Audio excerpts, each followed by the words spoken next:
Hey, Hello. hi, how are you? Is it Alistair? Oh, Yeah, good. Hey, look at you. You look at you. look great. Hairy, Alistair. tall, magnificent. Hi, here's Claudia. Hi, Hi. Claudia. How's it, Wynoma? Hi. Hi, Aisling. Where's Hi, Lucy? how you Lucy's doing? there somewhere.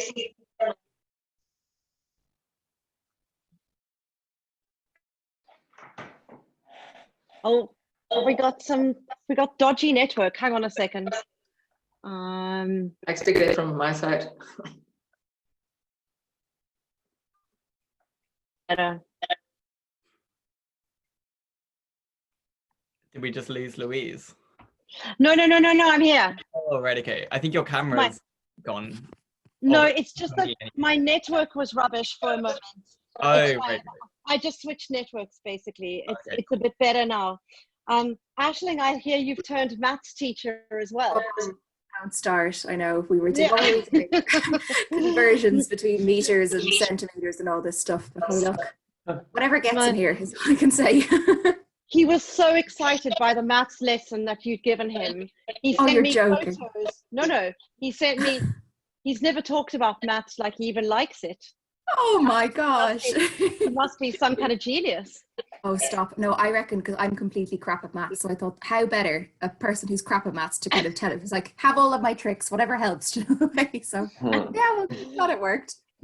Well, let me introduce you all to Wynoma.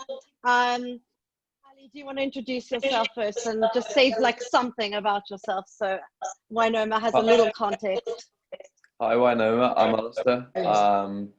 I'm the manager of the ARCO project along with all our teachers here. So I'm from Liverpool and I also play the viola. Oh, great. It's like a disease. Another Toby? Yeah. Hi, Toby? Wynoma. I'm also a viola player. I'm also afflicted. I studied in Birmingham with Louise. And I lived with Alistair. I say lived because I'm about to move out now. So that's how I know Alistair as well. Oh, sweet. Yeah. Oh my God. Claudia, go for it. Hi, I'm Claudia. I'm from Joburg originally, but I studied in Birmingham. That's how I know everyone here. And I'm studying and living in London now. Oh, sweet. Great. Simone. It's nice to meet you. Hello, I'm also from Joburg. I'm currently studying violin in Birmingham. I saw you on the video. Oh, yes. Oh. A Yes, sneak preview. Yeah, Wynoma's seen a sneak preview. Aisling, go for it. Hi, I'm Aisling. I'm from Dublin, but I studied the double bass in Birmingham, so that's how I know all these lovely people. And I'm currently sat in sunny Birmingham right now, which is the worst places to be, I think. Yeah, it is Love actually that sunny. accent. Yeah. Lucy, hi. Go for it. Hi everyone. Hi, sorry it took me a while to get my camera working. Hi, I'm also from Dublin and I actually studied in Manchester, Louise, and I now teach at Birmingham at the ARCO project. Oh, great. Yeah. Ali, Maria just wrote a message that she couldn't make the session. I don't know if we're expecting any of the kids. Didn't you Should say I- Lasadi and Cameron? Yeah, I thought so. But maybe should I message Olga and to see if she and I'll message and see if but I'll just message her quickly. You but feel free to chat. I'm coming to session. I thought Flora was also going to join us and someone else, Ali. It did say they would come. Maybe they're just a bit late. Gonna just be slightly late, yeah. I'm just sending a message to Dali and Kanyi.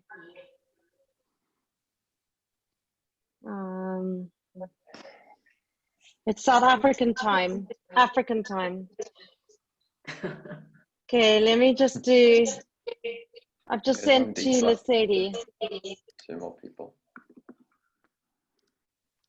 Oh, 2 more people. Cool.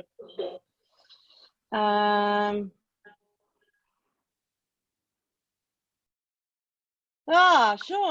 Hello, sorry, I was recording things for something. Can't remember what. Hello, nice to meet you. Hi. Wynoma, this is Sean. Sean, maybe just tell Wynoma something about yourself, where you're from and your context. That would be great. Hello, I'm Sean. I'm from Scotland. I studied in Birmingham. I played traditional Scottish music as well as classical. Oh. So, and I'm enjoying myself in this lockdown. No, sort of.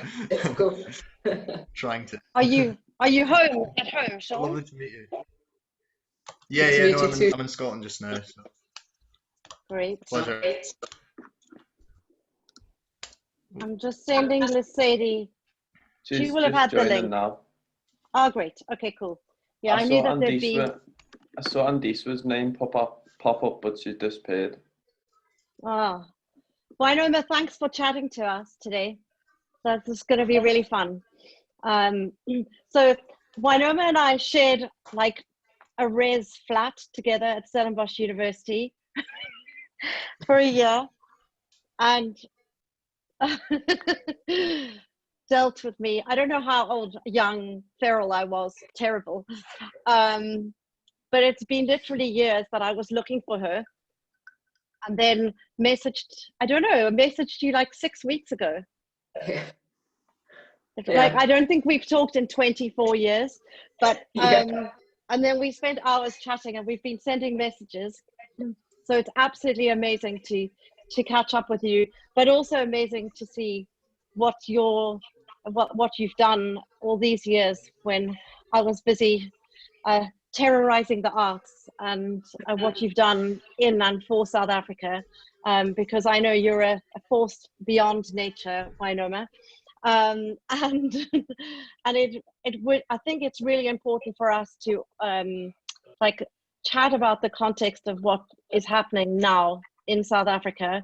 I mean, across the world too, because it's affecting all of us hugely, and maybe find out there might be ways that you can enlighten us about how education is or isn't going to proceed, and how we can best look after and support South Africans and art in some small way. We obviously can't save it, but we can certainly do something. So I don't know, it would be really amazing to hear a little about your journey and to tell us something about yourself, because you are rather extraordinary. So Your pressure, huh?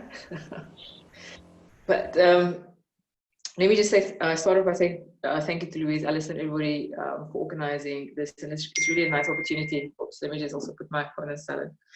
It's really a nice opportunity to be able to talk with you.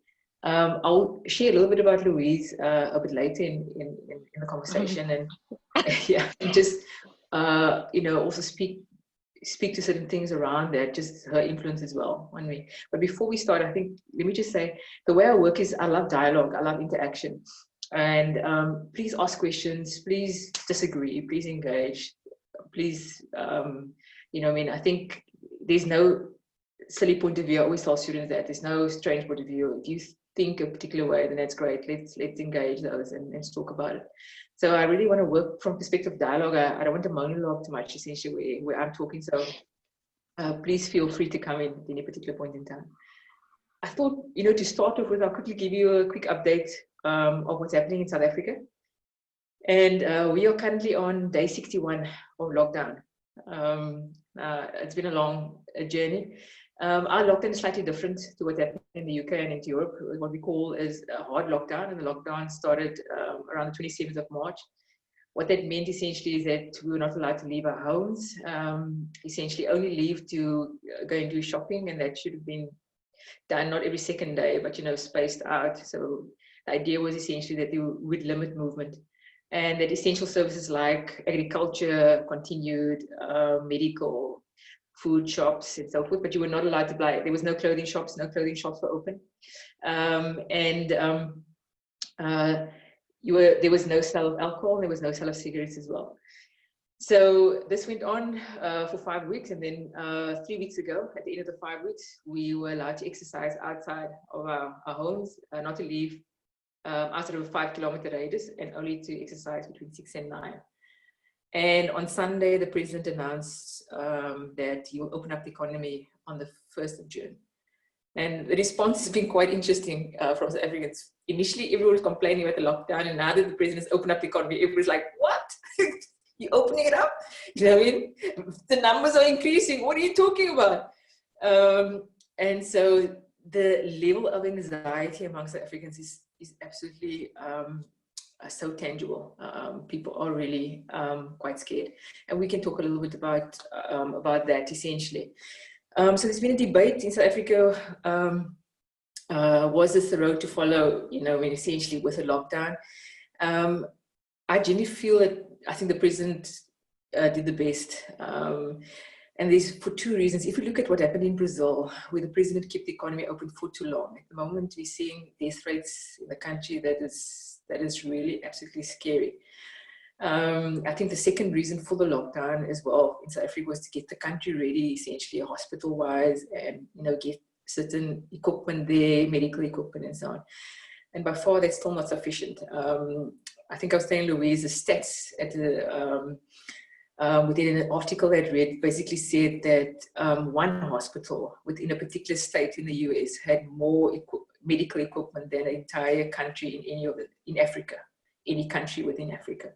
And that's for I think just to help put context essentially of the struggle and the situation that we have at the moment.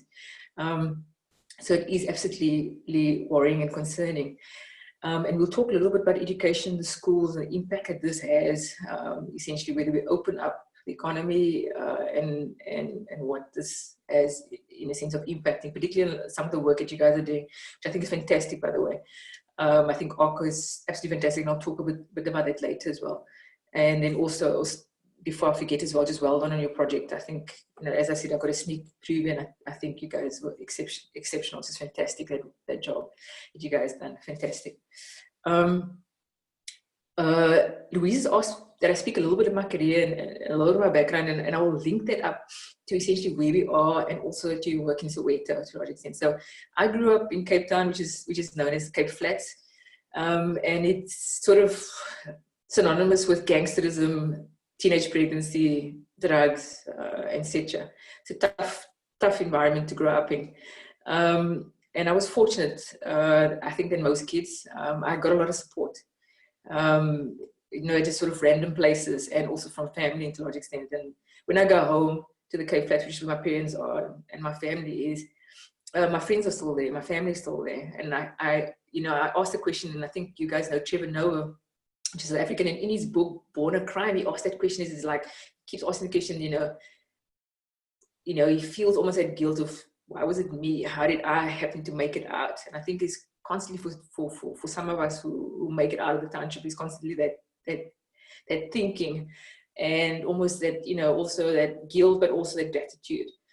So there was a few people that influenced me, and it will link to what I'm talking to as young people as well, and as teachers, as educators, and as musicians and artists as well. And one of the people that had a great impact in my life was my granny.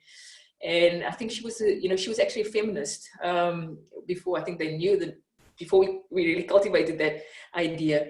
And she got married at the age of 33. Now, for somebody born in the 1900s, very early 1900s, getting married at the age of 33 was essentially, it meant, you know, people had already given up on you. And I think one of the things that my granny particularly instilled in me is really about embracing your purpose, and particularly as a woman. And really pushing through on that. And the second influence was on my mom's brother, who was a teacher. He died at the age of 40, so very young, but the impact that he had on the family was immense. And one of the things was education, and you'll see that in South Africa, and that's why your work is so important. You'll see that for many South Africans, we believe education is the key. If there's ever going to be a leveler, we think that to a large extent that is the place. And a lot of work that you guys are doing within art education and whatever, as I've heard now, tutoring in maths and whatever, these are just absolutely critical. Doesn't matter if it's in South Africa or is it in the UK or wherever it might be. And so it's important, you know, the work that you guys are doing. I want you to know that I think this third group of people that I begin to is my parents. And I think many of you find yourself in that, essentially, is that our parents have been a big influence, but a lot of times they don't understand the journey.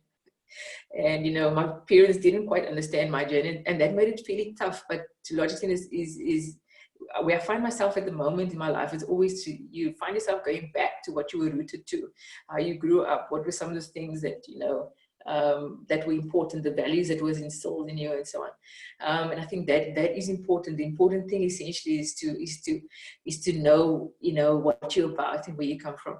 And the third, the last person, the fourth person, is my mentor, is a business mentor to a large extent. And I initiated a course at university. Well, it's not a formal course. It's an informal course where I spoke to students about finances. And the reason is my mentor doesn't look like me. He's male. He doesn't look like me. He doesn't speak the same language. So in South African context, we would say he's white, male, and Afrikaans. And he's an exceptionally good businessman, and he shared a lot of things with me. And through the years of sharing with me, I realized that I had grown up in a home where we don't talk about money. We don't talk about finances. And as I encountered many other students on campus, I realized that they have been raised up in homes to a large extent where you only think about at the moment. You never think, parents would say, we'll figure it out when we get there. There's no aspect of planning for finances, etc.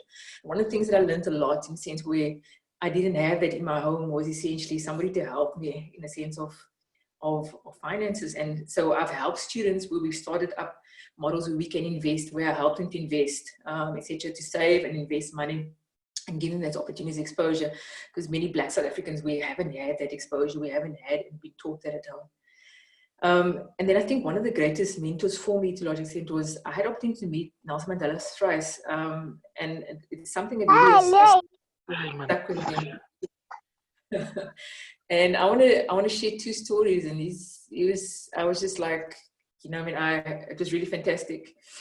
The first time I met him, he shared the story when they were campaigning for the first election, and it was on the Cape Flats where I grew up. And he came out to the wall and where they had their campaign. And as he walked outside, he realized that there was more people standing outside the gate than there was in the wall. And he looked at his driver, and his driver said to him, and he said to the driver, "Drop me by the gate." And they looked at him, and he looked at them, and he just said, "He said the driver, drop me by the gate." And you know, Nelson Mandela's sight, because of working on Robben Island with the limestones, essentially wasn't that good, and they weren't sure if he was seeing. And they basically said to him, "Mr. Mandela, they're not there for you. They're not here for you. They are the opposition, essentially, and they're angry with you being here." And he said, "Drop me by the gate." And you know, being very stubborn, you know, they dropped him by the gate. And Nelson Mandela, just, you know, this is just why he's so loved. He got out of the car. These people are angry. They're upset with him. And he starts shaking people's hands. "Hi, how are you? How's it going?" Okay. And then he shares the story, and he says, while he's shaking people's hands, there's a woman next to him, and she shouts at him, go away here, you kafir." Now, I don't even like to say the word, but I want to say to you, for those who are not from South Africa, if you use that word, it's very derogatory. Very, very derogatory. And he stood still, and he looked at her, and he said to her, "Ma'am, it's obvious that you're very hurt. Please tell me what I've done to hurt you so that I can make it right." And there was the silence, and there's just a moment between him and this woman. And he repeated again. He said, "Ma'am, it's obvious that you're very hurt. Please tell me what I've done so that I can make it right." I want to pause there before I go on with the story. And I think one of the things I grabbed from that story is this is an iconic man. He's a fantastic leader. And one of the things I realized is that even he wasn't spared pain. I think this is one of the things we've got to realize in our journey. Okay, is that we will encounter pain. We will encounter people that don't like us. We will encounter certain obstacles on our journey. But then Mandela goes on with the story. And this is what I love about him. He's an absolute storyteller. He says, he looks, you know, mainly basically says, the issue isn't what she said. I was like, what? Are you kidding? He said, the issue isn't what she said. And this is what he wanted to leave with me. He said, the issue was, what was my response going to be? And that story stuck with me. And the reason being is what I want to share with you, especially as young people. If we want this world to be a better place, we need to be better. It's not about our neighbor. It's not about the irritating person on the train. It's not about somebody that's done us ill. If we want the world to be a better place, we need to be better. I think this is what the gist of what he was getting. On a second meeting with him, I had gotten my doctorate, and for some reason he had gotten to know it, and I was invited to the President's House, which is in Genadendal. And with the invitation that it came, it said I needed to bring my boyfriend along. I wasn't going out with anybody, so I took one of my friends along, a friend of mine. And so we went, and as we getting in this conversation, it's like Mandela's focused at this friend of mine, and he's going for it. He's like giving this guy, it's like not the letter of the law. Eventually I looked at him and said, Mr. Mandela, this is not my boyfriend, this is just a friend. And he looked at me and he said, well, no, but I asked you to bring your boyfriend. I said, yeah, I know, but I'm not in a relationship at the moment. And then he looked at me and he said, okay, the reason why I wanted you to bring a boyfriend is this. I wanted to make sure that he's not intimidated by intelligent women. And that was like, he's such a grandpa. He's out there to protect. And this is what I want to say, especially to the women there, essentially is, you know, when I reflect on that story, I'm reminded of Marianne Williamson's poem, which was made famous sort of in the Coach Carter story, which I absolutely love. You know, and it basically says, our deepest fear is not that we're inadequate. Our deepest fear is that we are powerful beyond measure. It is our light, not our darkness, that most frightens us. We ask ourselves, who am I to be brilliant, gorgeous, talented, fabulous? Actually, who are you not? And I want to, you know, bring this to you and to many of our students who are part of the ARCO project. The fact that you are here and the fact that you're part of this project, etc., indicates that you are pretty special. There is something special about you. And I think possibly the message I would also like to continue going forth from Nelson Mandela is, don't shrink because other people feel insecure. Don't shrink because other people feel insecure. Don't be in a relationship where you need to shrink and where someone cannot embrace and celebrate your success. Because my message to you is, you deserve better. And so, you know, I think that I wanted to share that logic because essentially I work with young people a lot, and this is important. And I think in moving forward in life and the impact that we have is to understand, and I think those two stories of what Nelson Mandela brings is important for us going forward. We need to be better, and ARCO speaks of that. Essentially, is we are, you know, we're doing more, we are better, we're trying to make this a better society for everyone. When I went to study my postgraduate studies, I wanted to go to Stellenbosch University, and that's where I met Louise. I wanted to go there because they were offering a course that no other university offered, and I wanted to study that course. And that meant that I trekked from the Cape Flats almost to Stellenbosch University, and I met Louise there. And Louise has had more influence on me pertaining to music and the love of music than any other person has. It's there where I had to learn the difference between a violin and viola very quickly. Okay, but I want to bring your attention to the fact of where I grew up. I grew up on the Cape Flats. Okay, people can't afford instruments. People can't afford music lessons. People can't afford to go to the theater. So Louise was educating someone in music who had almost little or no exposure, right? So I had to go, I was dragged along to these lunchtime concerts and all kinds of exams, and I just developed such a love for the music, particularly the strings. I share this because it's important. Not because I want to stroke Louise's ego, but I also want to thank her by sharing the story. Because she's, you know, made an unbelievable impact on my life in that way. And I share the story because for some of you, your work in Soweto or parts of the UK, where you're bringing music is literally opening up a new world to people. Don't take this for granted. You're making an unbelievable impact, and we are absolutely, absolutely grateful for that. And for the kids in Soweto as well, I think it's important for them as well, you know, I mean, to use this opportunity that they've been given. Is absolutely, they've got a talent, they're blessed with this talent, this opportunity, and they should really reach for the stars. So I want to thank you, for many of you that are involved with the project, for sharing your love of music to others. And for those of you who are students, I want to say, please do share your love of music with others and allow them to get a glimpse of a world unseen. I want to talk a little bit quickly about education. I think our biggest challenge in South Africa at the moment is going to be how we go with education forward. We've got some big challenges at the moment. Let me talk about the schooling at the moment. In the UK and many of Europe, you have the infrastructure for online schooling. We just don't have that technology.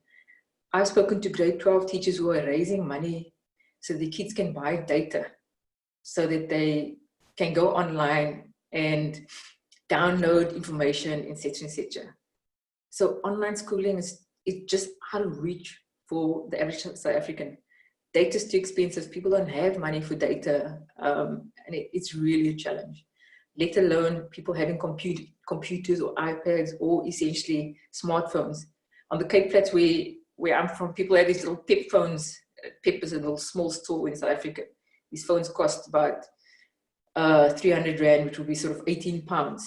Okay, and you can just buy the phone and SMS with that. Send a text message. You can't use that phone for anything. So this is the realities that we're sitting with. Second reality that you're sitting with, many of our educators are not ready for this transition technologically, and that obviously is a big challenge as well. The third issue is face-to-face,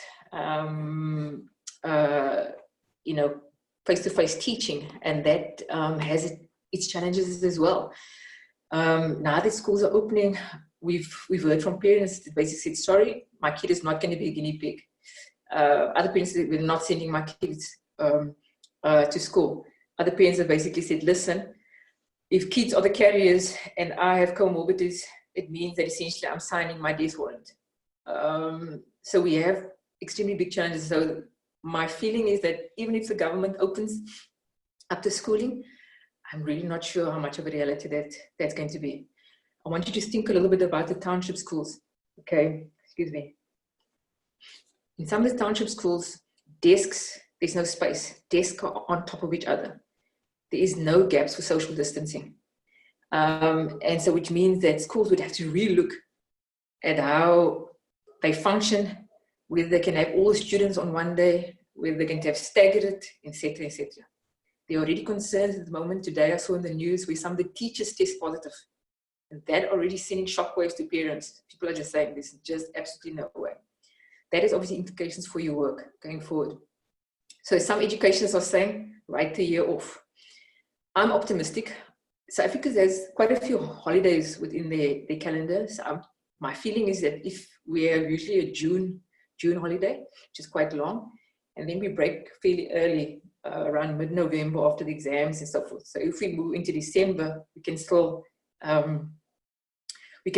salvage the year. The big problem, though, is that our numbers for the virus is increasing at this point in time. So we're seeing a late surge. So if it keeps going on like this, we're seeing that I'm anticipating that we could peak really hectically towards the end of June. It's the beginning of July. If that is the case, we will lose valuable time. We're going to be losing a month and a half to 2 months if the virus goes to that extent. If that is so, then my fear is that it will be very difficult to salvage the academic year, because then you've lost that critical time. So that becomes a problem. As far as universities go, I think they've got a little bit more leeway. There is the move to move a lot of things online, but again, we have disadvantaged students there, students from poor backgrounds. We really just don't have the money for data and downloading stuff and all this kind of stuff. So there are concerns at the moment, and these students have expressed those concerns to universities. So the idea at the moment from universities basically is that there will be a gradual opening from about mid-June, but the focus would be on final year students. So at this point in time, final year students coming through, so they have to deal with that. And then to look at by July, 3/4 of the university being back. So people are saying not 100% because you need that social distancing. It's the same for schools at the moment. The start will be for grade 12s and for grade 7s. I'm not sure what the UK uses. We use very similar terminology to the UK, but grade 7 is before one goes to high school, and grade 12 would be before you go to university. Universities would need that results. So it is important that the grade 12s essentially get to do the, get to complete the exam. So that would be the focus for now, and then gradually moving to opening the schools. So from that perspective in your work, essentially, I think this is going to be a difficult year within the education sector. I'm at this point in time, it's sort of a wait and see to see how the virus, whether it's going to escalate. It seems very much so. I don't think the Western Cape. I think the Western Cape is currently, we're seeing quite a surge at the moment, and it's really concerning. And I know that many parents here feel that they're not going to be sending their kids to school. So it will be affecting the work in your work to some extent. And the big issue is reaching our students, like I said, because many of them do not have the means for data. And that's if they have access to smartphones or computers or whatever the case may be. So that makes it very difficult. And we can talk a little bit, how do we go forward in the sense of assisting students in that way? So, I just told Louise before we went onto this meeting, is that I have a 7-year-old nephew, absolutely hyper, active, eager, busybody, and we've made a decision not to send him back to school. And because we can see it, he'll be wearing somebody else's Superman mask and running wild on the playground, chasing his friends and using the pencils of the kids next door, let alone sharing their lunch because he loves to eat. So we foresee that's going to be a risk, and we anticipate that other parents are going to be feeling the same way. The other reason to explain why a hard lockdown in South Africa was needed, and I think a lot of people don't always understand that. In South Africa, we have high rates of HIV, TB, asthma, diabetes, and there's other areas as well. But these essentially have been noted as high risk when it comes to the virus itself. Further to that, to a large extent, why the schools have been closed as well, that due to HIV, where parents have died or parents working in cities, our carers are actually what we call our gogos, our grandmothers. Now, if kids are the carriers, then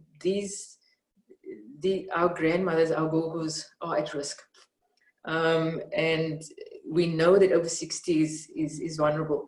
And, if that group of people gets wiped out, we're talking about a big support structure within South Africa that will get wiped out.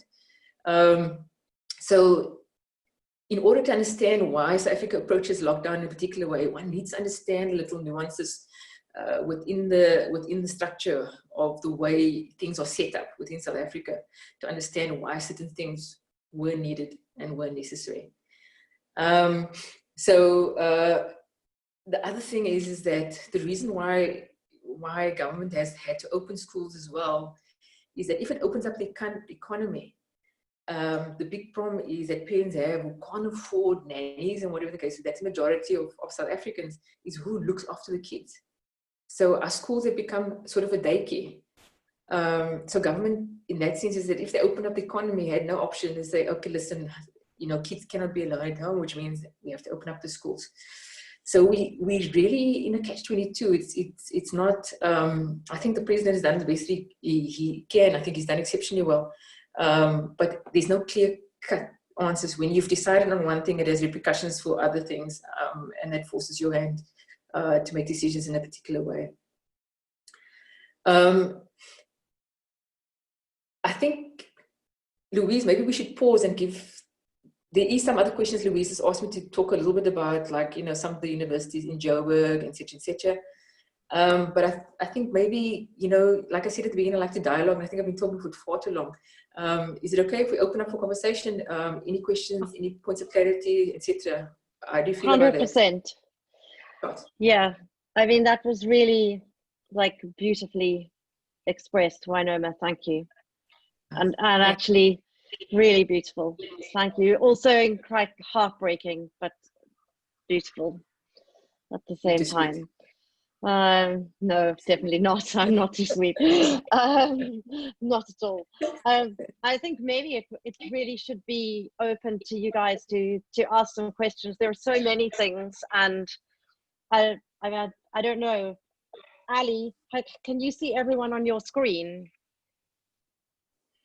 Because I can't see everyone because I'm on my iPad, because the sound is better. So maybe you could just take do hands, if you know what I mean.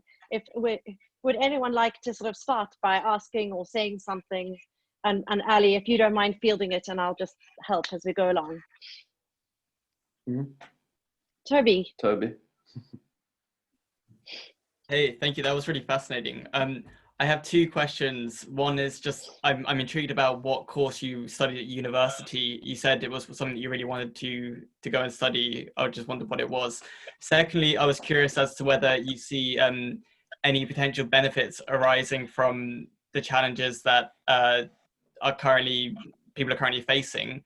So, for example, over here, and I'm sure in many other countries, how well a child does in school often depends on the parental support they get whilst they're at home or whatever, getting help with their homework or whatever.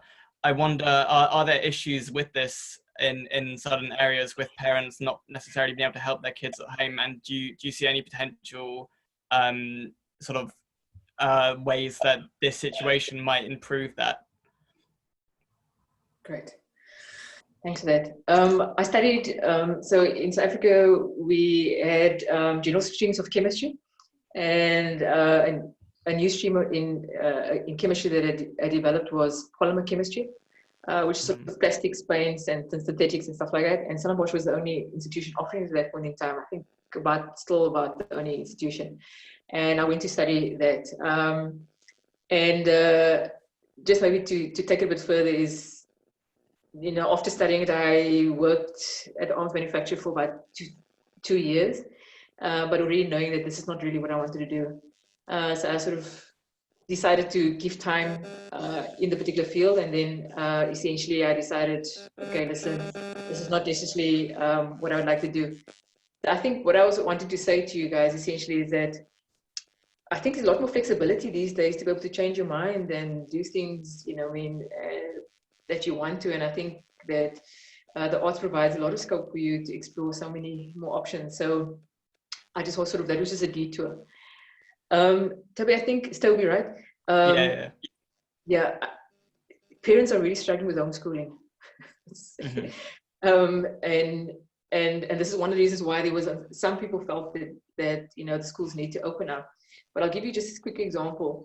One of the economists a couple of years ago published an article, and he basically said that the level of education of the parent is directly related to the success of the student and how far the student will go.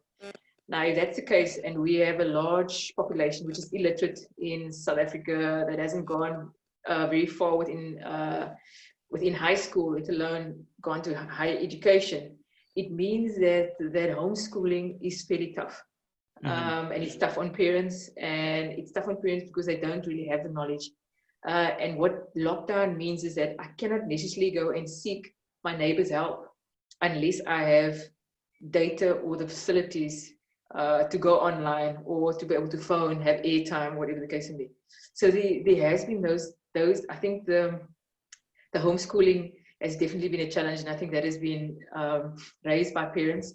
But when you talk about the benefits, I think the benefits in South Africa, which I think a lot of people have said, is that, which I've seen in the UK as well, particularly the rallying around the NHS, is just essentially also the rallying within communities to support people.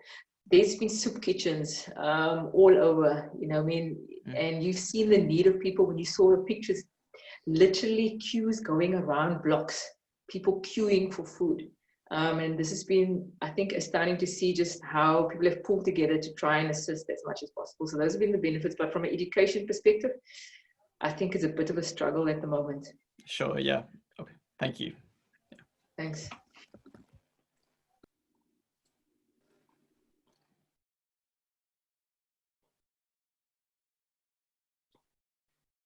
I don't know if there's any other questions, or I'll give a little bit of time for questions. Anyone else? I've got a question, but maybe it could come later on after you've explained kind of what your line of work does, so don't jump the gun on that. I've got a kind of practical question, actually. We have been trying for a few weeks now to try and find a way to be able to get, like, basically pay for data, you know, like you were describing some of the grade 12 teachers, for students who we know who are not able to afford data, trying to find a way that we can, like, have these prepaid phone calls or prepaid like calls on Zoom or WhatsApp. It seems mighty complicated for us to do that, and then that we would, like, upload for them before their lesson so they could have their ARCO lesson or whatever they need, really. But I don't know if there is any facility. It seemed kind of impossible or not very easy to do. Yes, I have to find out. And I think I had the same problem when I was traveling, essentially, of how essentially to send that. If you have a South African bank account, then it's very easy, because obviously you can just load the person's number on, and then if you know the service provider, which is either Vodacom or whatever, you can obviously buy that. But I'm not sure how you do it from outside the country, but I think we can find that out. And I think that is useful, essentially, is if one can assist in buying data, that goes a long way to a large extent, just giving people access. And I think having the program continue, and that's basically also, you know, what I think we should talk about essentially is how do we go forward? And one of the ways would be essentially is to keep our students connected, and one would be essentially data.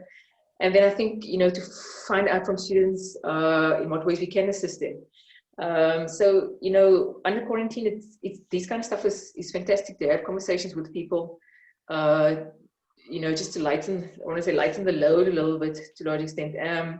So I think, you know, in this way, we have to find out how essentially we can support the students, and how they're coping, essentially in the places that they find themselves. And I think that could be useful. I think Alistair, cool. I think Alistair, the work that I do is I've moved out of, you know, pure chemistry to a large extent. I work as a consultant, and I work mainly in higher education, and a lot of my work is around change processes, also having to go into faculties when there's a problem, ascertain what the problem is, make a recommendation sometimes to management, and so forth. So a lot of these kind of stuff sort of falls within my ambit, in a sense. It shouldn't actually, to some extent, because the thing is, you know, what people are expecting is that I operate as a futurist rather than a consultant, but, you know, they don't see the difference. They're always like, listen, give us the answers.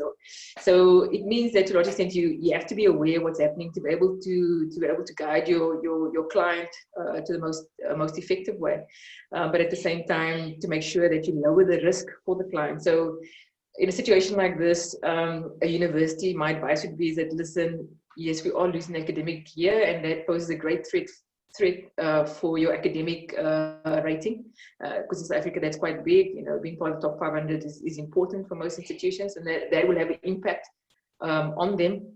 But at the same time, having many deaths arise from a particular university you know, has a risk to that institution's brand as well, and how people view it and so on, and the implications of it, and the threat of seeing staff members possibly contracted who are scarce skills, etc., etc. So, you know, one has to weigh that up, and those are the kind of stuff that I have to put to my client, what threats are, and you know, how to navigate through that. So that is a little bit of the work, but I also work with students, and I work with leadership training with students. So essentially, particularly new leaders coming into student positions, and really to equip them essentially for that position. A lot of our students come from very diverse backgrounds. A lot of them haven't had exposure to leadership, haven't had essentially that kind of mentorship. So, you know, my job is to try and assist them as much as possible. And I really enjoy that. Lots of coffees and talks with students. I absolutely love it.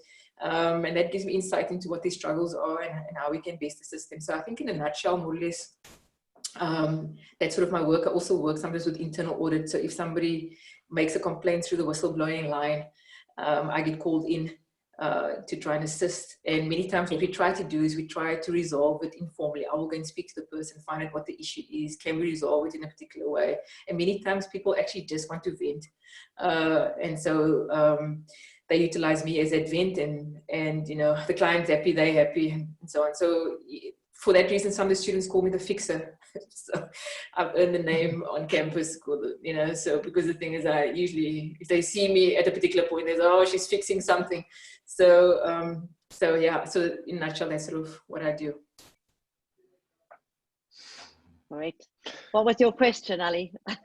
My question from that was kind of from the faculties and who you support, what have been their biggest challenges prior to the lockdown, and how have they developed or changed due to the current circumstance? And is there one thing that really stands out to you that people are trying to do or maybe need further support on trying to alleviate those problems?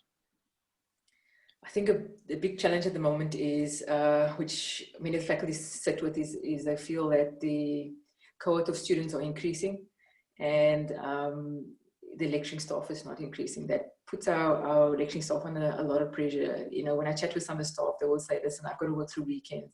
This is tough. But I enjoy it, and etc. So I think a lot of the guys, it takes on a lot of strain because of the workload. My concern around that is essentially that when somebody's just trying to survive, the big issue is that where does the innovation in learning come through? So lectures are at the moment just, you know, trying to get day to day, and I'm not seeing innovation coming through in learning, in the way we do assessments, in the way classes presented and stuff like that.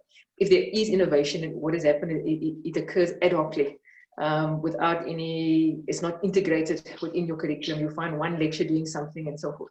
And this is a concern for me. So before I worked as a consultant, I worked at the university in helping the university develop extended year program. And what I realized was to a large extent that kids who didn't make the cut for certain degrees it wasn't that they didn't have, they weren't clever enough, whatever. There was just, sometimes it meant that the critical thinking had not been developed enough.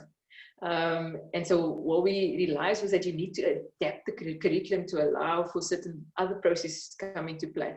But you can't just say, okay, I'm going to develop critical thinking in the English class and not in the maths class. So it's to see that, you know, all of these things work together. And at the moment, academics are very much silo focused, which is a concern for me. It's just my area, and that's it. Okay. Now there's a link between music and maths. You know, I mean, I'd love to see, you know, maths and the music department come together on this kind of thing. There's no such thing as this is just my area, it's pure and that's it. And I think, you know, my struggle in academia is the problem is that we see too little of that integration and too little of that creativity and too little of that innovation. So I think that is the struggle at the moment within most of the faculties. And the big problem, to a large extent, if you look at the average age of our academics at the moment, we're talking about, you know, in the region of about 50 almost, to a large extent. So it's very difficult when they have that much knowledge, they have a lot of skills, but innovative wise, they're not just there. So we do have a little bit more, I think we have struggles on that. So my struggle is the fact that our teaching and learning has not become innovative enough as what it should be.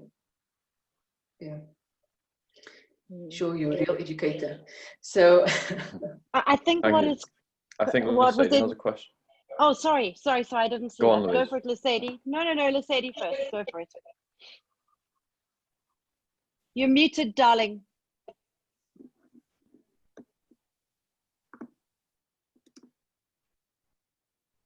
You need to unmute yourself, Lucidi. So, the internet's very slow. Ah. Let me message her. 1 second. I'll try and tell her. Oh, are you there? Yes. hi, Lucidi. So my question is, I'm a grade 12 student this year, and it is difficult with everything you mentioned. We are facing like difficulties, and it's not easy. But on applications for university they must carry on, and we must start applying now. But the problem we are facing is that some university pages aren't open. So what's going to happen with regards to that? Are the universities going to extend their application dates and close them later in the year? Because it's just so unclear on what to do, because even some teachers don't even communicate to us, and it's a bit tough and frustrating. So can you clarify? Lucidi, it's tough, but I, especially as a grade 12, but I want you to hang in there, and you need to keep the focus. I think this is, if there's anything, I think this is the most difficult challenge of all the years of grade 12s. Okay, but you mustn't give up. You have to try and focus. And I think what universities are going to take into consideration is the challenge of the virus. So there will be, when we look at the results, there will be obviously people will take notes of the fact that there has been this particular crisis.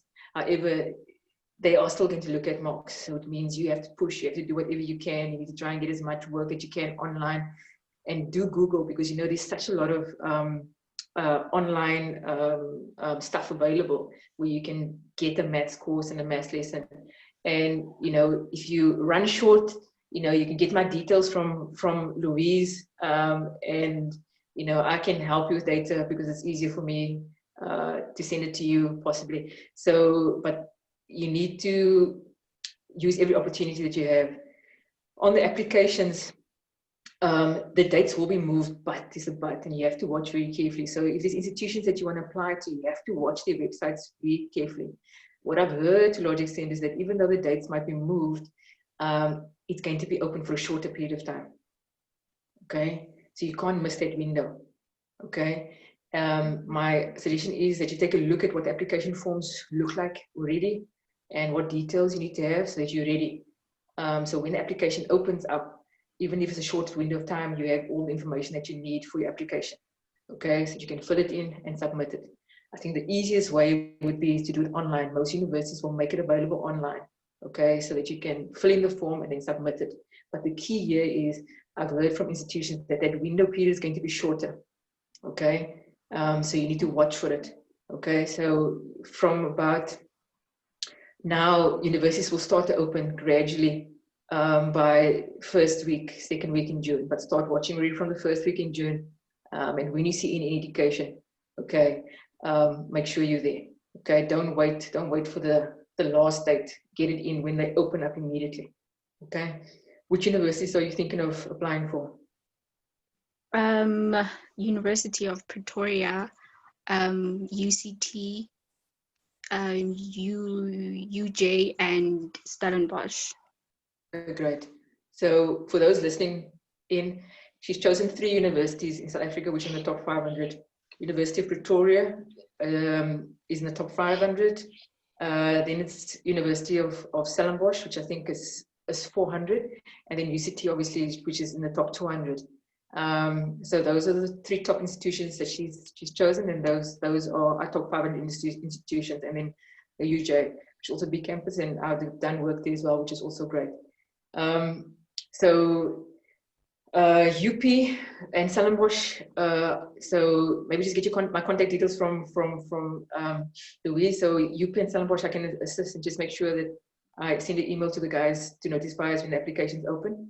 And then I have contacted UJ, but it's not that strong. And I also have contacted UC, but not as strong. So we'll see what we can do to try and assist you.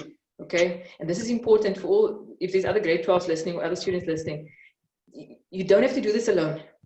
Okay. Here you really got a network of ARCO. You got a network of people that are willing to help you. There's a network of people in South Africa that also, you know, are willing to help you. So the important thing is, and one of the things that I made a mistake of when I was a student was that I tried to suffer in silence. You know, we're too proud to ask, but the fact of the matter is we're all in this together. We all need to get through. We all need to help each other. So you must speak up. And any of the other students listening, you need to speak up. Okay, we can't help you if you don't know. Okay, so no time for pride. We're here to help you. We're here to help you get through. If you need help, you must speak up. Okay, so Lestedi, I think let's keep an eye on the applications, and I'll see. You can get my details from Louise, and let's see how we can keep an eye and make sure we don't miss that window opportunity. I think the choices that you have made for universities are great. Okay, and I think that many of them, when it comes to the arts, are also very good. So I think you're on a good trajectory. Okay, just keep the focus. Good shot. Thanks, Wynoma. I've got a question, because we have some of our South African teachers that are with us. I think Olga and Mpumelelo and Dali are with us now. And hi guys. I'm so chuffed that you're here. I think what I'm concerned for is actually how we can look after you guys. And I'm really concerned that already you've had a pay cut, and that there is going to be more, and you are so skilled. You're so precious to us, and I mean, you're so precious to so many, but the work that you do is so essential, and we need you to be looked after so that you can do what you do best. And you know, Wynoma, it's kind of depressing to hear that there's already no support for the arts in South Africa, and now it is going to be considered even more of a luxury. And I'm just wondering what it is that we can do to be more innovative, but also support our teachers who are going to be so, and already are deeply impacted by what's happening. And I mean, South Africa already has barely given a shadow of support to the arts over the last years. And, you know, we've been able to, with a lot of help on the ground, make a small dent into doing something. But is there something greater that we can do? Olga, Dali, Mpumelelo, what are your thoughts as well? I mean, I'll shut up now. Yeah. Actually, you know, I mean, and I'll allow the teachers as well to speak, but, you know, South Africa has a history where the arts was a form of mobilization. If you go back to you know, our previous dispensation, you know, arts was used as a way to rally people and to convey information and so forth. And so you don't need the formal structures, although it's sad when we hear that the back is closed because there's a lack of funding and they've lost international funding, etc., etc. But I think why I bring this other context is also to say that in South Africa, arts has flourished in times like this very much informally. And this way, I think the teachers, you know, play a vital role in the sense of being those champions, essentially, and keeping that light burning under very difficult circumstances and pay cuts, etc. So I think that this is what I would encourage ARCO and the teachers to be doing is to continue the work as best that we can. And to see how we can utilize the arts essentially as a tool of education, and also continue the arts in an informal way than necessarily only through the formal channels. So, you know, I'd be interested to hear what the teachers also have to say. But like I said, the history of South Africa is that arts has been used as a real instrument information, of change. And I hope that during this time, particularly where it's needed, that it will continue. Great, thank you. I don't know, Olga or Pamela or Dali, is there anything you'd like to add? I'd love to hear from you.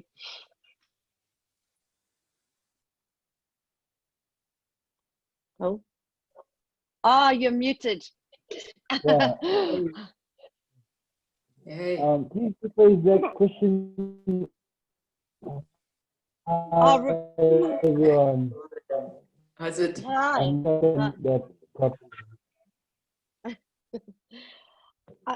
I was just wondering, you know, from you guys, what are the ways do you think that we can support you, or ways that you think we might be able to, as Wynoma suggests, using the arts more informally to bring messages across to people? And I don't know, I'm just really interested to hear how you are and what your thoughts are. Oh, I mean, you guys are doing quite a lot already. Hey? I've received a lot of help from you guys ever since the lockdown. I haven't had a lot of any problems, really, you know. You guys have assisted quite a lot so far, but I mean, and the energy that you bring along and the enthusiasm of showing up on students and everything, you know, it's very helpful to so I feel like already you've just been doing it. You know? For me personally, I don't know about maybe Olga, because she's got more students, you know. I don't know. I think it's cool. Well, thank you. Thank you. Thanks. Thank you, guys. Olga, Louisa. are you? Oh, sorry, Wynoma, go for it. No. Please let Olga go. Yeah. Olga, are you there? Hi. Hello. You looked like you wanted to say something. Let me never silence you, Olga. No, I just wanted to say, yeah, we did experience some pay cuts from Miyagi, but it wasn't a lot. But they explained why they had to do the pay cuts, because of if they don't do pay cuts, then we might just lose our jobs at the end of the year. So for me, that was okay. If they can cut the salaries and actually extend the payments for almost the whole year, it works better for me. I've lost quite a chunk of money because now they've cut all the I had like 4 hours of ensemble, so they cut the 4 hours of ensemble. It's a big cut, but I just do now lessons. I don't do any ensembles anymore. So I actually don't mind, but we've had so much support from you guys, and it's actually really appreciated. Yeah, it's just, I suppose we have to see what happens, and I know Chris has explained to us. So Wynoma, just to fill you in on a little detail, and please, Olga, correct me if I'm not quite right here, and anyone else too.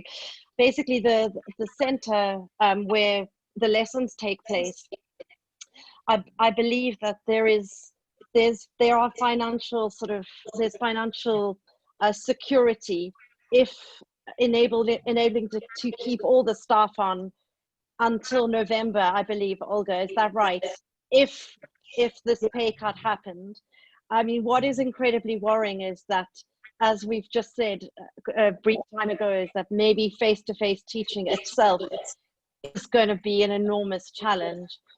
And in order to be able to do their jobs, like Olga and Dalia, Pamela, etc., all the other teachers too will actually have to teach online, and that itself has huge financial implications in order to teach online. And so I suppose what we do anyway is online, but if none of our children can afford to have lessons online with us, we're kind of crippled, and we will fundraise till the end of the earth to try and find the money so that we can educate, but it's just how to be able to distribute that so that you know, that it is, and that we could maybe help you guys with data to teach too, you know, because that must have, it's so expensive in South Africa. Oh my God. Yeah. And what, yeah. So for us, in a way, like, you are the reason that we have the ARCO project, and your skills and your expertise and the way you understand the children that we work with is something we just can't do. And if we don't have you, we're basically screwed. So so in other words, we need to support you so that you can support the children. I think that's what, and so that there is a future for music, but it's just to find a way to be able to distribute what we're able to offer, and to try and fundraise in the right way so that it goes for the right things. You know, otherwise all this immense work and care and love just sort of like dribbles away. You know, we can't let that happen over my dead body. It might be dead as well, but there we go. I don't know. I don't know if there are other thoughts about that. I can be quiet now. I just want to encourage you guys, you know, just on the project itself.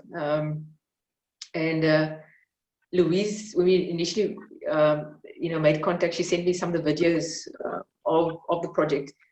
And I love sharing these kind of stuff, but I just want to encourage you on the impact that the arts has, and also what that meant. And so the first response when I sent this out, you know, was amongst my friends, oh, these are our kids, these are our kids, you know what I mean? It was just this absolute, this is beautiful, this is fantastic, okay? But the second thing too is, whenever there's something that comes out musically, I share this with my parents and my friends or whatever, and it's amazing, especially in lockdown and times where people are feeling a bit down, and people get to see musicians and people, you know, expressing their love for music. It does something to people out there. So I want to say that there was two reactions. One is like, oh, this is our kids, love it. And then the second reaction was, isn't this beautiful? This is fantastic. People felt uplifted by it. And that's why, you know, your little clip and your project is, I think, is so fantastic. I can't wait for the final, because then I can send it out as well. Because people are uplifted, and I think, you know, it links to what we're basically saying. What is the role that the arts can play in this environment? Is to see more of these kind of projects, if it's possible. You know, more stuff coming out from ARCO, more stuff coming out from the project which you've done with the strings, Louise, and stuff like that. Because, you know, this gets people excited, and it has a way of moving people. People feel lifted, encouraged, because lockdown can sometimes be a bit heavy. And looking around and seeing viruses increase, or whatever the case may be. And I think this is the role that the arts plays. So I hope that there'll be more, you know, to link up with what Ali basically asked as well. I hope there'll be more of this kind of stuff which will come out, because I think it plays an important role to really just lifting the spirits of people around us. So I just want to encourage you. Yeah, thank you for what you guys are doing. Actually, you wouldn't, no one else has seen the clip, so I'm going to play it to you all now. Wynoma, you're the lucky person, right? Sorry. I've got to just not be special needs. Let me see if I can actually do this. Just one moment. Oh, sweet pig. Can you just tell me if you? Okay. Can you see it? Yep. Can you see?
There you go. So that's just Awesome. yeah, that is meant to be hopefully highlighting the plight of the arts. So that's not going to be released quite yet. So Sean and Simon and everyone else, thank you. But obviously it was meant to be Elgar, Birmingham, and obviously the Conservatoire. We were originally going to sort of do an NHS tribute, but I think that's been overtaken by Sir Tom Moore, who is now, I think, 32 million pounds later. I don't think we can go near the NHS. So, and good for him too. The most famous man in Britain right now. Or actually, maybe it's Dominic Cummings. Yeah. What an asshole. Anyway, actually, Alistair sent me the photo. I could try and share. Ali, can you do a screen share? It's very, very funny. Actually, Mabon beat you to it by about an hour. Have you got it on? I don't have it on the computer actually, sorry. But I do have it here. Oh no, I don't. Do not wait. Let me see if I can. Wait, hang on. I'll just find. I'll find it and put it on in a second. It's very, very, very funny. People come up with some brilliant quips. Very, very brilliant. But anyway, are there sort of other things that you'd all like to chat about or share? Or I'm just moving across the screen. We've got Mbali here, and there's Kanyi looking very cozy in bed. Very, very cozy. Is it a bit cold there, Kanyi? Would you like it's to very chat? cold here. Is it? Okay, yeah. You looks look so like sweet. you look like you're in a hot water bottle there. Sort of. Sort of.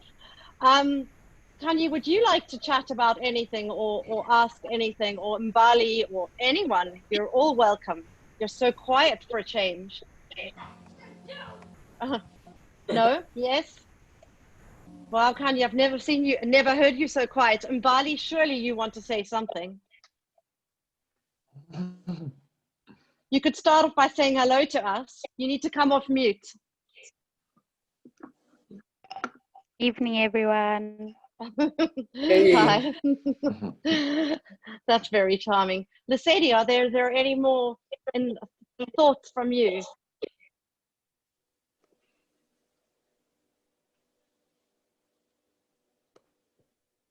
Oh, wait, you're on mute. You're on mute, which is great, but you have to unmute yourself. I don't think I have any so far. Okay, no problem. No problem. Claudia, please.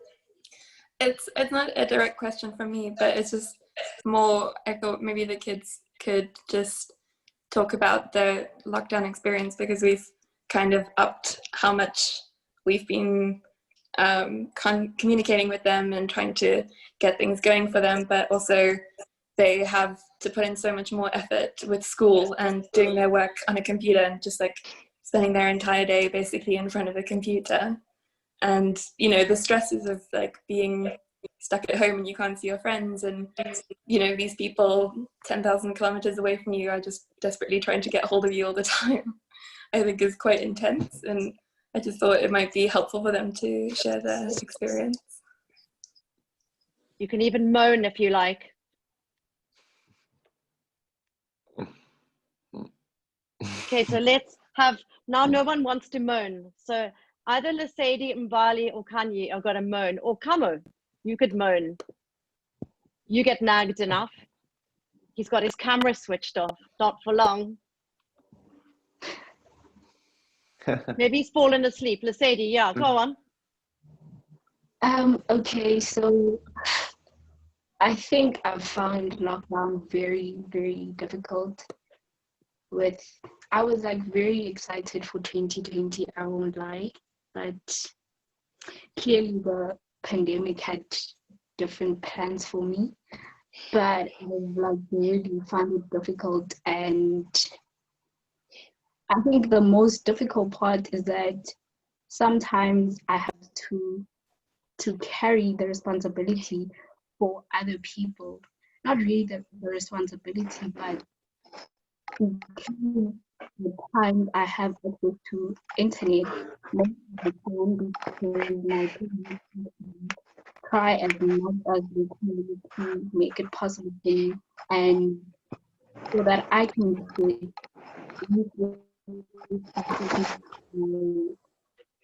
work for going on YouTube and getting help from other kids.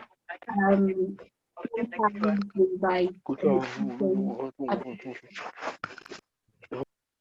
our teachers upload work on, there's this app that's called Google Classroom, and I have access to that app, and some children, some of my peers don't have access to that app. So I need to kind of like make sure that they also get the work that I have, and we work through it together. And it's very difficult. So yeah, and I'm very thankful at this point that I'm part of the ARCO project and part of the whole music school, because music has kept me going during this very tough time. Because when I just get frustrated and don't know what to do with myself, I just practice, and I'm always looking forward to my lessons. And yeah. Thanks, Lissetti. Yeah, we have hounded you, that is for sure, this time. It's very dangerous now, actually. I've got a new iPad that I can now use my Apple Pencil. And so I like annotate all Lissetti's scores for her. And within 5 minutes after the lessons, she gets this disgusting looking score full of, my handwriting is so bad because it was always appalling. It's like it's 1,000 times worse, and it's exacerbated with an Apple Pencil because somehow it skids all over the screen. So it's such a disaster, but it's full of colors and it's got all the bowings, like all the fingerings, and like I literally shouted her on the screen with my Apple Pencil, like luminous yellow and pink and green, and she gets it after the lesson. And I double check that she's actually downloaded it because I can see if she hasn't. So if within a few minutes it's not downloaded, there's like an email to double check, like an extra hound, to be absolutely sure. So Lissetti, I'm really admiring of your patience with me. But actually Lissetti's improved more in the last 9 weeks on her violin than she has in like 3 years. So just watch out, the end of lockdown, watch out, all those rock and roll artists. Lissetti's coming to get you. I bet Mbali you are too. And Kanye, you've improved more in the last 9 weeks than you have in all of the time that I've been teaching you. So actually, I think it's been completely miraculous. Imagine we would never have been able to have lessons, I don't know how many times a week, watch videos, send links, like, hallelujah. Long may lockdown continue for violin practice.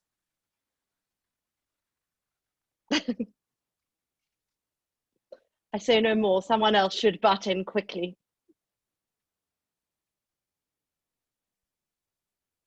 Alistair, you look like you're dying to say something. I'm just enjoying that. I've got just a more general question to people. It fascinates me somehow in how people do adapt to the lockdown, and I've definitely improved some areas of what I've tried to do with like life. It's given me a slight opportunity to take a step back, but with regards to many other things, it's been awful and hellish, and not being able to plan is just horrendous. I'd be really interested to hear from anyone and how they feel they've kind of got around it, and what your challenges have been and what you've done to try and get around them.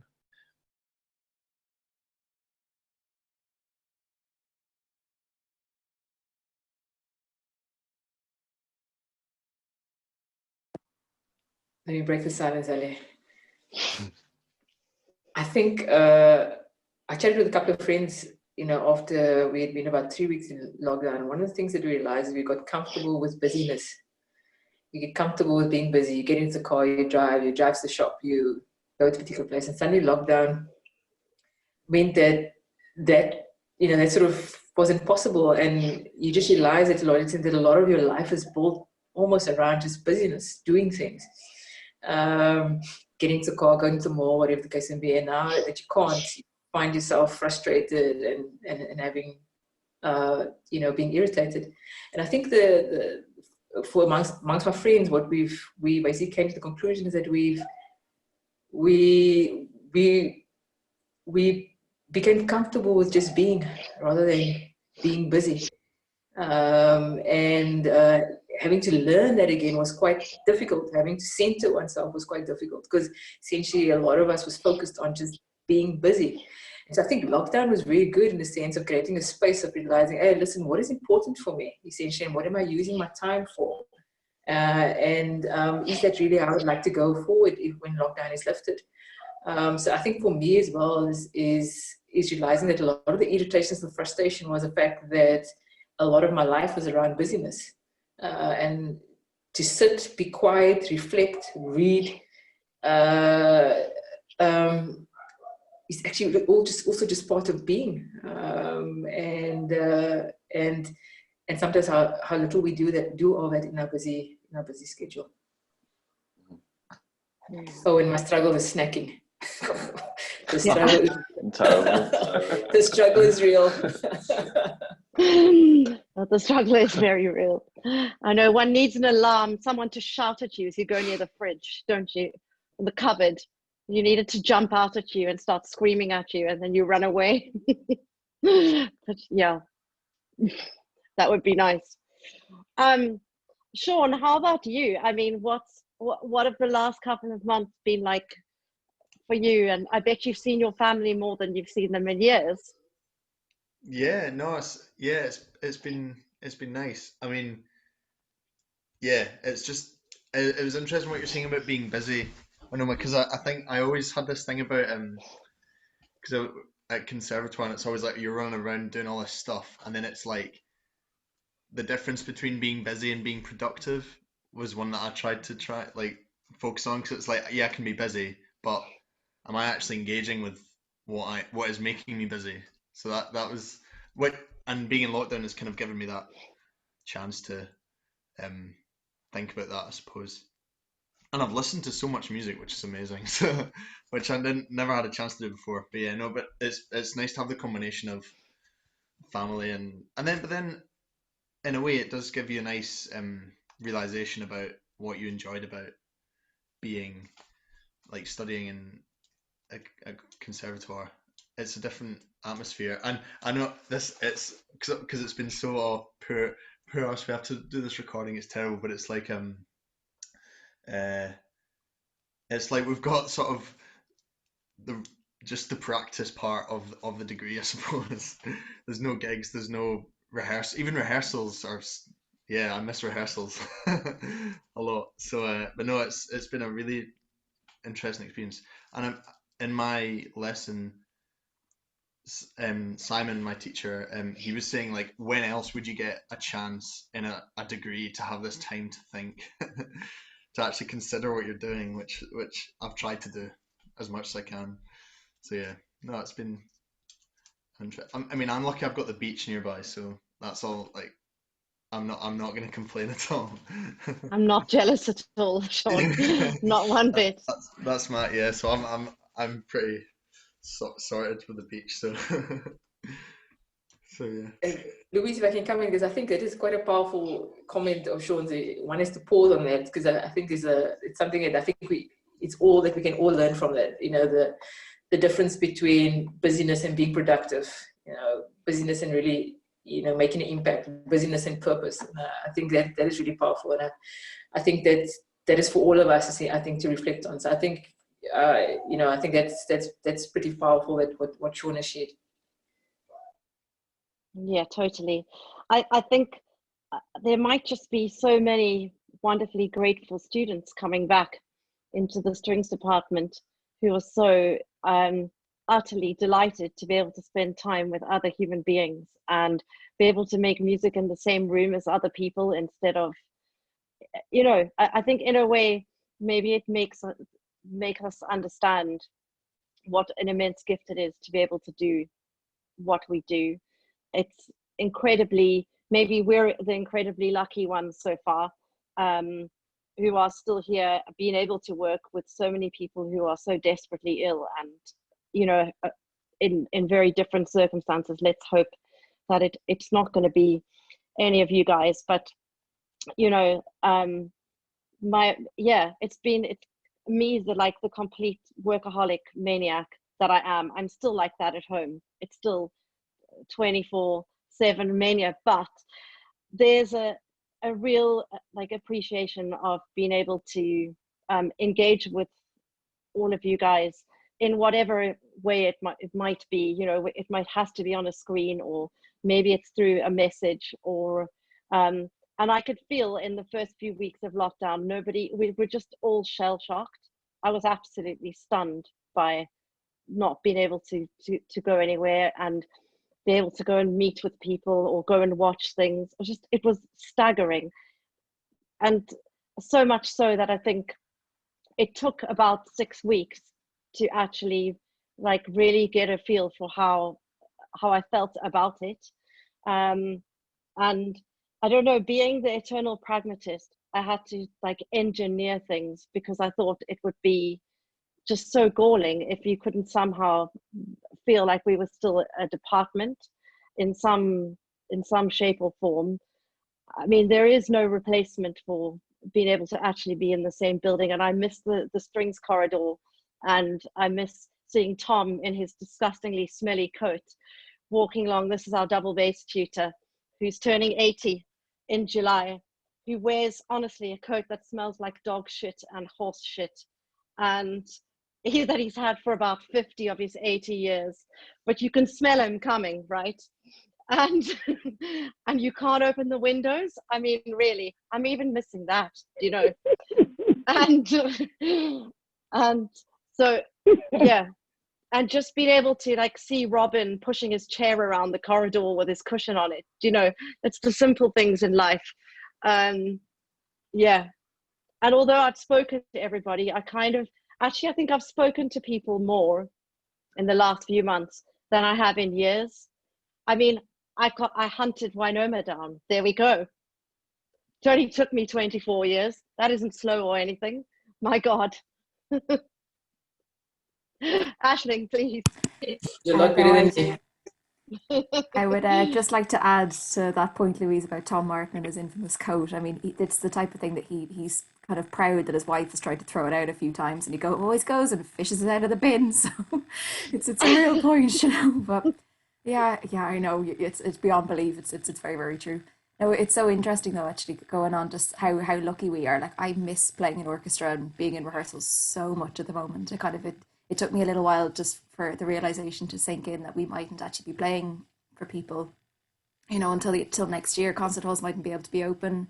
Can't go back to conservatoire or anything like that. But it's, at the same time, it's kind of making me really very grateful for what we do. Because I mean, of course, everyone's been like, oh, well, if you had to retrain, what would you do? And I was like, I have no idea.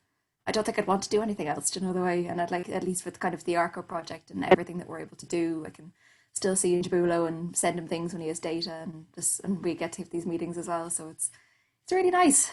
And of course to you as well, Wynoma. I mean, hearing you speak has been, I was having a pretty crappy day earlier, and then coming to class, I'm like, oh, this is great. I'm kind of smiling again now, the way. It's really good. So thanks everybody for cheering me up. Oh, thanks, Aisling. Thanks, Ashley. It's sweet. I think there is going to be some defining moments in the performing arts that are going to happen over the coming months. And I'm absolutely certain that there are going to be even better things on the other side. They are going to be different. But I have this feeling that we're going to revolutionize the next generation of musicians. And you guys, are actually that next generation. I'll be dead and gone before, before it all all kind of probably rises to fruition. But I reckon this is like the moment of testing. And I mean, wow, I don't know, could we even 6 months ago have said that this could, no ways, there's no chance. When the news came and we heard over Christmas about this virus in China, and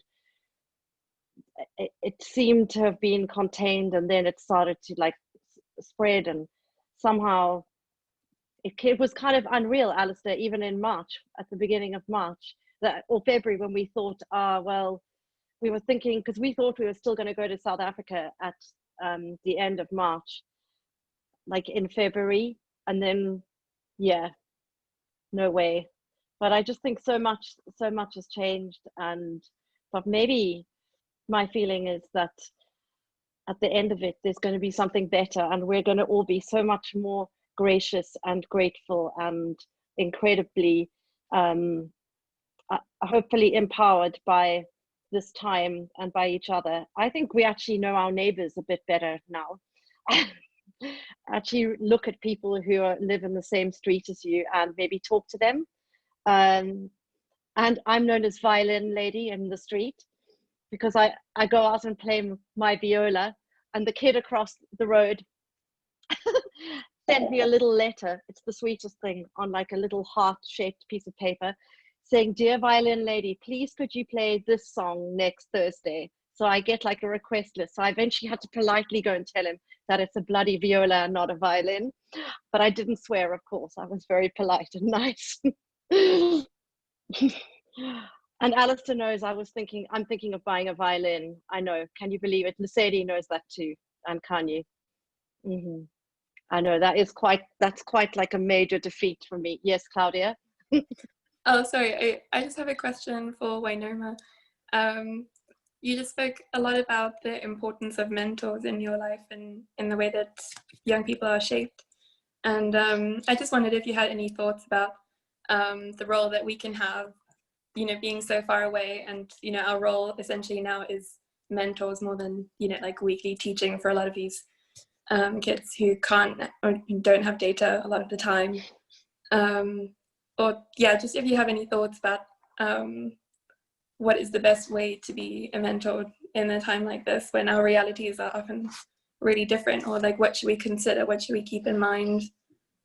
Yeah, a lot of people have like never been to South Africa as well, so they don't really have an idea.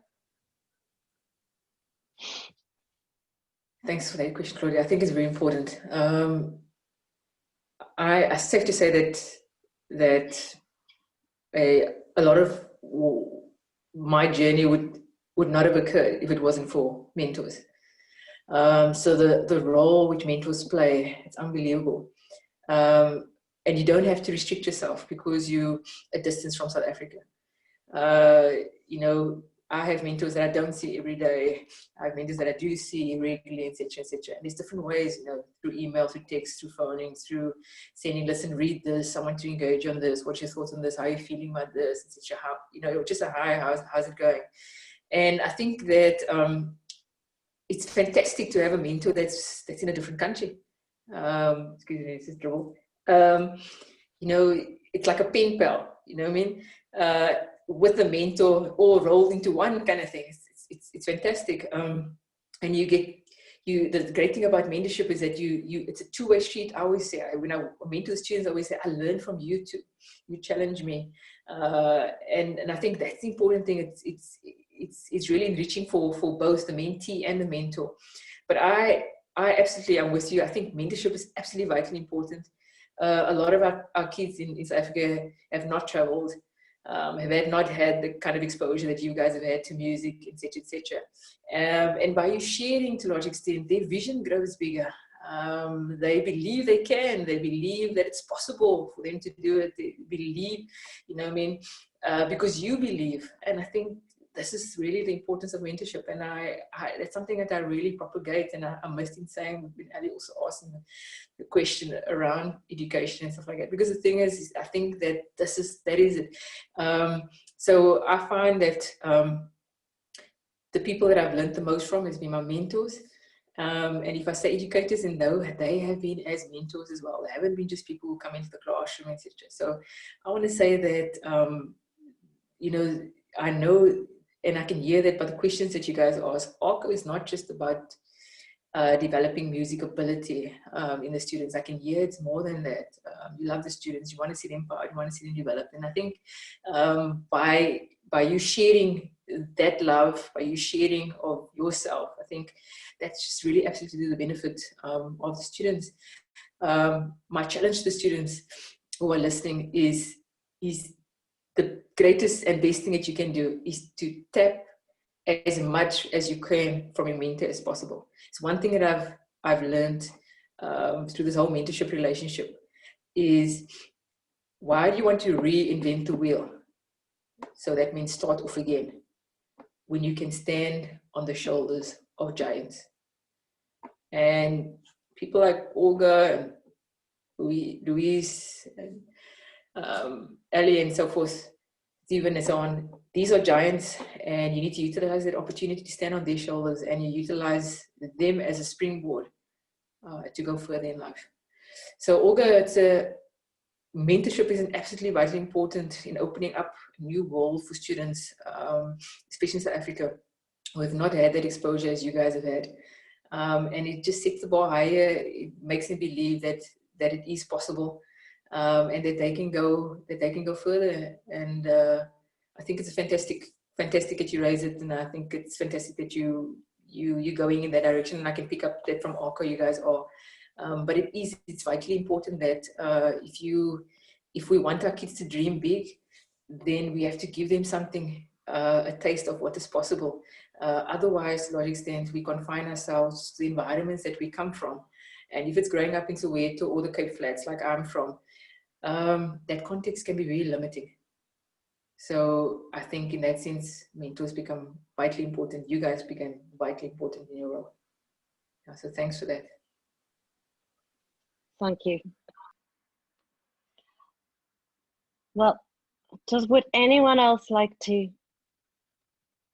chat or say anything? Ali, you look keen.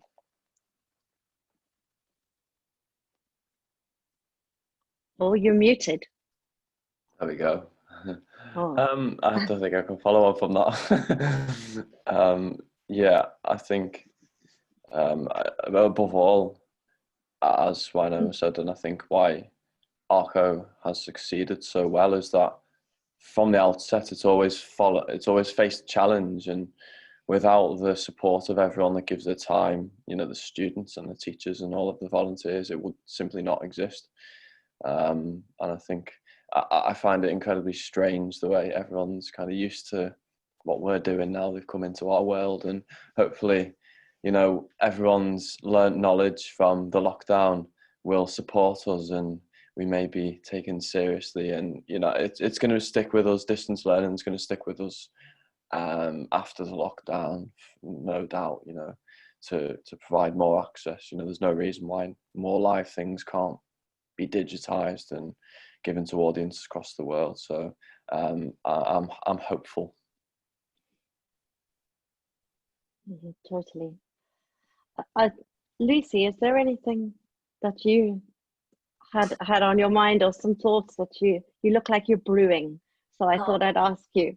I guess one of the things I've really had to come to terms with was, which I know we've all had to come to terms with a lot, but I realised that it was really important how I direct my energy, and I realised that, like, I can't provide all the answers, and I can't get the economy on the road, and I can't find a vaccine, and I can't. It's really important that we all kind of use our energy to do what we're best at. And for me, I guess that's playing the viola and teaching the viola, and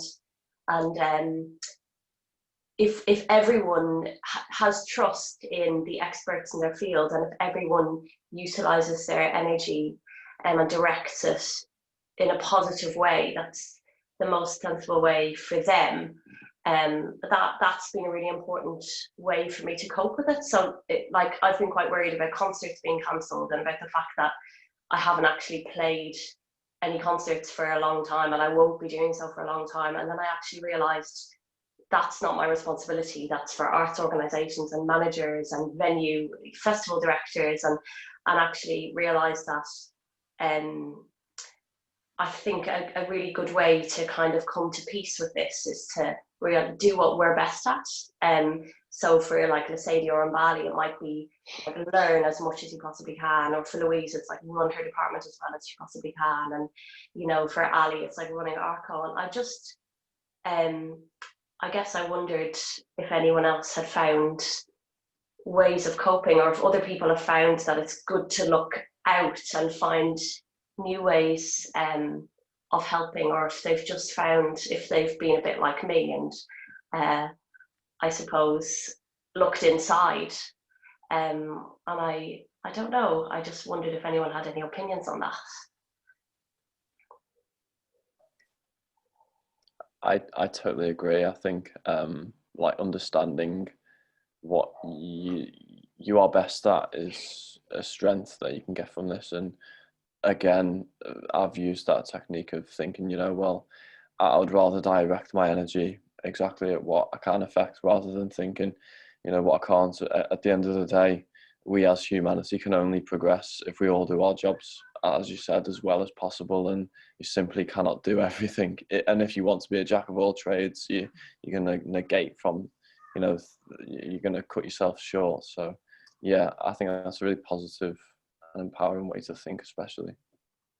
Yeah, I think it was important for me to get there, because I felt so helpless for ages. I just felt like I've lots of friends who are doctors, and I know people that have, you know, suffered loss in this, and I felt so slightly pathetic just sawing away on my wooden viola, like my wooden box in my room of my own, and actually and then realised that that is actually my greatest power, and that's, I suppose, really the best thing I have to offer right now. And that's been quite interesting for me. But and actually, I suppose we're getting round finally to the conversation about the arts, because it wasn't a priority, and it's going to be a priority. And you know, I guess it's it's important to acknowledge how important it is within all of this, and that it does bring a lot of hope, and it's not insignificant. And yeah, I just feel like quite a lot of my musician friends have had similar wobbles and worries. I guess I just wanted to share that and see if anyone felt the same or differently. Definitely. I mean, I was thinking when you were speaking now, and Wynoma, and also Claudia, about mentoring and being a mentor and being mentored by others. I really feel like without that, because I actually get energy from other people, and I get so much energy from other people. So it's really, really difficult not actually seeing people, but this has taught me a way to still, because actually I live off other people's energy as well. So it's as important to me when I'm trying to help somebody or do something for them. I actually get probably more out of it than they do in the end. And I definitely learn way more from my students than they can ever learn from me, that's for sure. And that to be able, I think energy is a really important thing, and how to use it. And although I think overall I'm really positive as a human being, I think it is possible that also I can utilize energy badly, or not always in the right way. And because you are limited by a screen, it is actually so terrible to see somebody with no smile, with like really poor manners. It makes you realize how important it is to be kind. And when someone greets you on the screen, I realize how much effort it takes me to teach and be humane. And like, I realized that my manners actually weren't that great. Do you know, the way I was dealing with things and the way I approached speaking to people, I really feel that it's taught me how to really think, because I really appreciate seeing someone smile now. If you weren't smiling and I had to give you a lesson, I feel like a complete piece of shit, do you know? But somehow when it's in the room, in like reality, you don't feel as grateful for your day as you do now. And somehow it has brought it a little closer that the small things really, really matter. And you can give off awful energy online, you really can. And you can give dreadful energy, and it can make you actually feel so awful. And it's so energy sapping for the person who's trying to, you know, be able to do something. And it really has to work both ways, I think, to be I don't know, to be, it needs to be positive for the person you're trying to teach or mentor, but also for the person who's doing that, I think. So, and it's taught me quite a lot actually about like being a lot more careful. And yeah, that's just, yeah. I think maybe it's Ali, right? I just want to add, and I think that there's different groups of people, but the one group of people that particularly struggle is, I think, sort of your group, which are a lot of the ARCO group of people, which are the empathizers, what we call the empathizers, the people who want to go and do and make a difference. Lockdown really restricts them, and what's happening around sort of makes them feel that they're unable to make a difference, make a contribution. And you know, one of my friends are like that. I mean, it was a point where she really, it got overwhelming. You know, she's passionate about dogs, and you know, she's passionate about the homeless, and you know, she was like, I know when the homeless are not being fed and the dogs are being neglected, and it really, so people like you who are empathizers, it becomes tough. But I think it's important on the one level to acknowledge that is a strength, because essentially it's like Louise said, is the humaneness, it's the connectedness, and I think that's important that we never lose that, and that's important that we remain in touch with it. But at the same time, as you indicated, there must be an outlet, and I think one of the things which Louise has given as an example, and you as well, is to focus on other things, and also to focus that on maybe as an outlet for people and so on. But I think that is something that within lockdown, those different personalities have struggled with, particularly that group, which is our empathizers, feeling that, you know, they want to do something, but they cannot do anything. So I think what I'm wanting to get out of it to you is essentially is, listen, that's a positive trait. The fact that one empathizes and feels a connection to others, and it's something that we shouldn't lose. I think what the virus has done is I think essentially brought us closer, which is a good thing. But you have that trait, and I think you should nurture it. But at the same time, there's a balance to it. You also have to find an outlet for that, in a sense, as you indicated, to focus on something different. And for some of my friends, they've basically said to focus on gratitude. And I think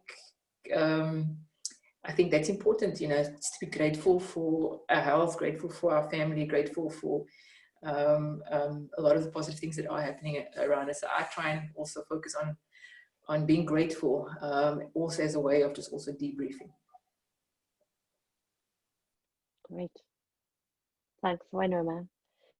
I'm mindful we probably have to kind of draw to a close in a moment, but if there is anyone who would love to say something, very, very welcome.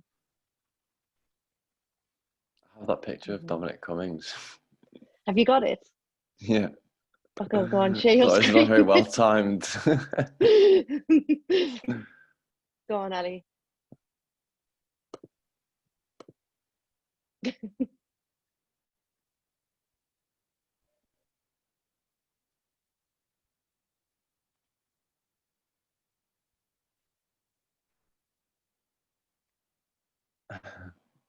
Can you see that? Yes, I can see it now. Oh dear.